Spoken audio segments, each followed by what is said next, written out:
Assalamualaikum warahmatullahi wabarakatuh. Nama saya Taufik Yuda Prasetyo, saya dari 3TBB.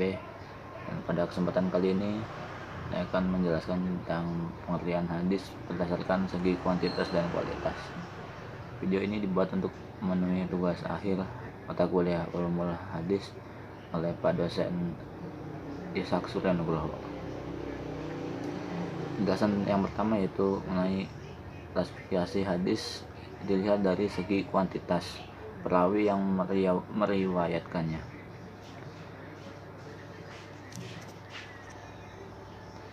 Ditinjau dari sedikit atau banyaknya rawi yang menjadi sumber berita hadis terbagi ke dalam dua macam, yaitu hadis mutawatir dan hadis ahad. Yang pertama yaitu hadis mutawatir.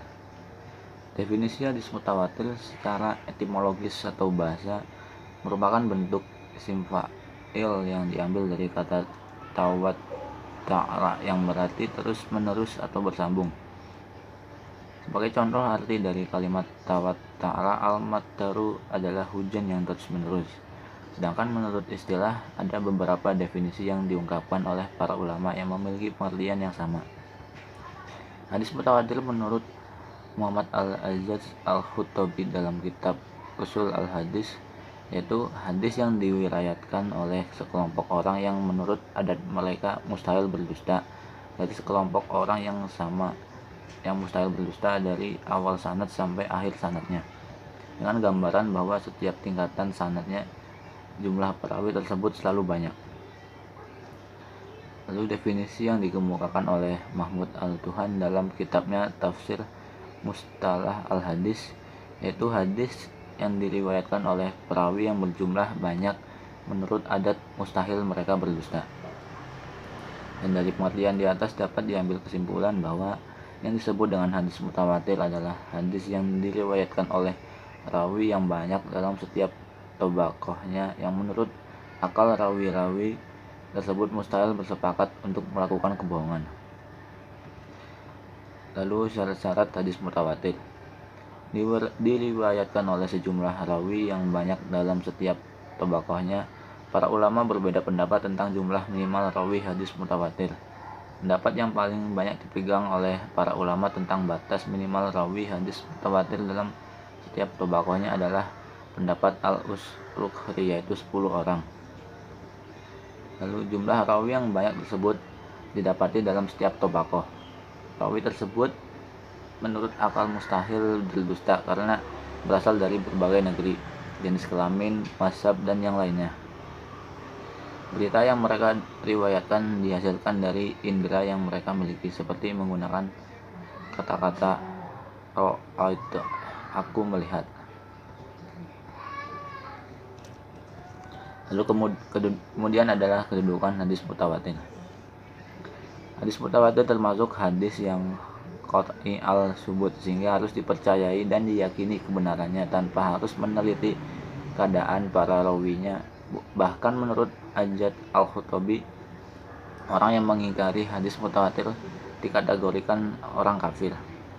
Dengan ketatnya persyaratan mutawatir di atas, maka menurut para ulama jumlah hadis mutawatir sangat sedikit, bahkan sulit dijumpai.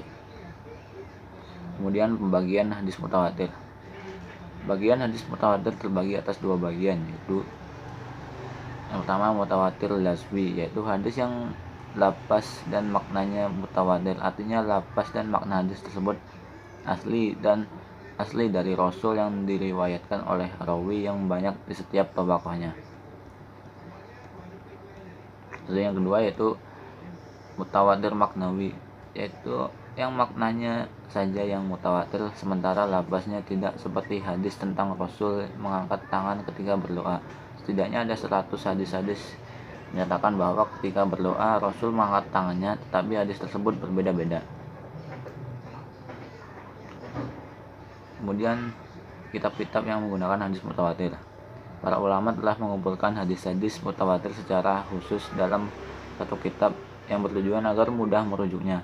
Di antara kitab-kitab tersebut adalah Kitab Al-Azhar, Al-Mutanatsirah fi Al-Akbar, Al-Mutawatirah, Al-Suyuti. Kitab ini disusun berdasarkan bab-bab ilmu. Kemudian Qatfu al-Asar karya al-Suyuti yang merupakan ikhtisar dari hadis di atas. Lalu Najm al-Mutanafsirah min al-Hadis al-Mutawatir karya Muhammad ibnu Ja'far al-Kitani. Selanjutnya yaitu hadis ahad. Definisi hadis ahad menurut bahasa adalah bentuk jamak dari ahada. Hadis ahad berarti yang diriwayatkan oleh seorang rawi. Menurut istilah, definisi hadis ahad adalah sebagai berikut, yaitu hadis yang dalamnya tidak dipenuhi syarat-syarat hadis mutawatir. Hukum hadis ahad. Hadis mutawatir menfaidahkan pengertian Asy'ari, artinya pengetahuan yang membutuhkan pembahasan dan penelitian tentang kebenarannya. Menurut Ajat al-Khutabi, mengamalkan hadis ahad adalah wajib. Hanya saja perbedaannya dengan mutawatir adalah mengingkari hadis ahad dikategorikan sebagai kufur. Kemudian pembagian hadis ahad. Hadis ahad dilihat dari segi jumlah rawinya terbagi dalam 3 bagian, yaitu hadis masyhur, hadis aziz, hadis gharib. Yang pertama, hadis masyhur. Definisi hadis masyhur menurut bahasa merupakan isim maf'ul dari kata syahara yang berarti jelas, tampak, terkenal. Sedangkan hadis masyhur menurut istilah adalah hadis yang diriwayatkan oleh 3 orang atau lebih dalam setiap tabaqahnya, tapi jumlah tersebut tidak sampai pada jumlah rawi hadis mutawatir. Contoh hadis masyhur adalah hadis yang diriwayatkan oleh Bukhari, Muslim, Ibnu Majah, dan Ahmad.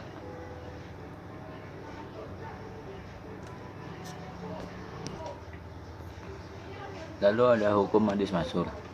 Hadis masyhur baik masyhur istilahi maupun masyhur ghair istilahi tidak bisa dikatakan seluruhnya sahih atau seluruhnya dhaif. Karena hadis masyhur ini itu sebagian ada yang sahih, ada yang hasan, ada yang dhaif, bahkan ada yang maudhu.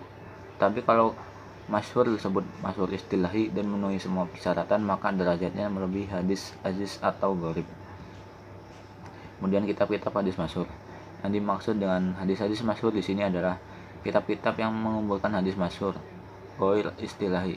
Kitab tersebut adalah Al-Maqasid Al-Hasanah Fima Istahara ala Al-Sinah karya Al-Sakhawi. Lalu Asfu Al-Khawa wa Mazili Al-Itlibas Fima Istahara min Al-Hadis ala Al-Sinati Al-Nas karya Al-Ajaluni. Lalu Tamsis Al-Thayyib min Al-Khobis Fima Yaduru ala Al-Sinati Al-Nas min Al-Hadis karya Ibnu Adaiba Al-Saibani.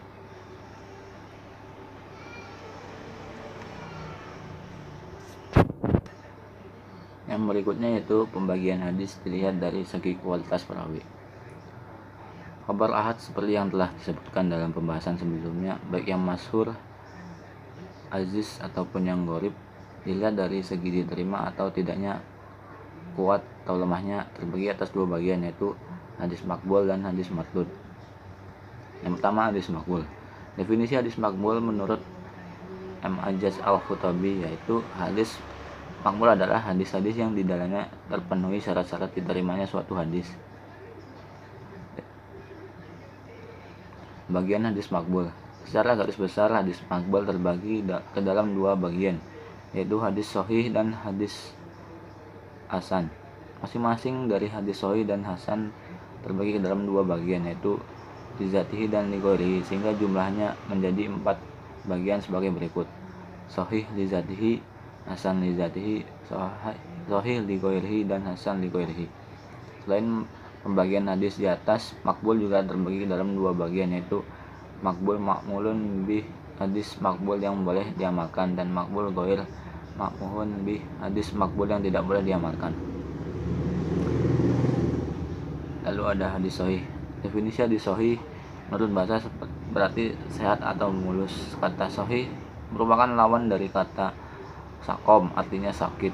Kemudian kata sahih dijadikan nama bagi hadis yang terlepas dari segala ilat. Sedangkan definisi hadis sahih menurut istilah adalah sebagai berikut.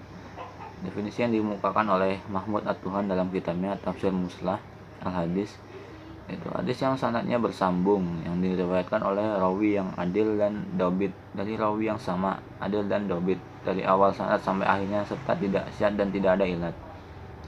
Definisi hadis sahih menurut Ibnu Salah dalam kitabnya Ulumul Hadis, yaitu hadis yang sanadnya bersambung yang diriwayatkan oleh orang yang adil dan dobit atau kuat hafalannya dari orang yang serupa adil dan dobit sampai akhir sanadnya serta tidak terdapat syad dan ilat. Lalu syarat hadis sahih. Dari definisi di atas nampak jelas ada 5 syarat bagi hadis untuk bisa disebut sahih.